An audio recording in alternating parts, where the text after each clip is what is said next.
रूस यूक्रेन जंग जारी। रूसी फौज ने दारुल हुकूमत कीव का मुहासरा कर लिया। शहर के मरकज से सिर्फ 27 किलोमीटर दूर खार्किव, मारियोपोल, चर्नीव और अर्पन समेत 10 शहरों के गिर्द भी घेरा तंग। अमेरिका ने यूक्रेन के जल्द हथियार डालने का इम्कान जाहिर कर दिया। रूस यूक्रेन जंग तबाहकुन मरहले में दाखिल। रूसी फौजियों ने दारुल हुकूमत कीव समेत 10 शहरों के गिर्द घेरा तंग कर दिया।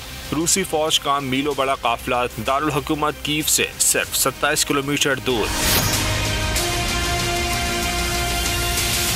खार्किव, मारियोपोल, चेरनिहिव और अर्पन समेत कई दूसरे शहरों में घमसान की लड़ाई जारी। शेलिंग और बमबारी से कई शहरी हलाक और जख्मी हो चुके हैं। रूसी फौज ने हम शहर खीरसोन पर कब्जे के बाद मिलिट्री बेस की वीडियोस भी जारी कर दी। अमेरिका के अहम हलीफ इसराइल के वज़ीर आज़म अचानक दौरे पर मास्को पहुँच गए। यूक्रेन तनाज़े के हल के लिए साल्ती की पेशकश कर दी।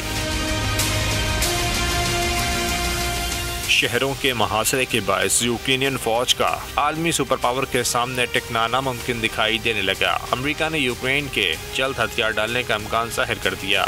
यूक्रेन जंग की तवालत और मुज़ाकरात में पेशरफ न होने के बायस रूसी सदर पुतिन का सब्र भी जवाब देने लगा। कहा कि डोनेट्स्क और लुहांस्क में 14,000 शहरी कत्ल हुए। यूक्रेनी सदर नेटो को तनाज़े में शामिल करने के बयान देकर सूरत हाल को पेचीदा बना रहे हैं। सब्सक्राइब करें और बेल दबाएं ताकि कोई खबर रह न जाए।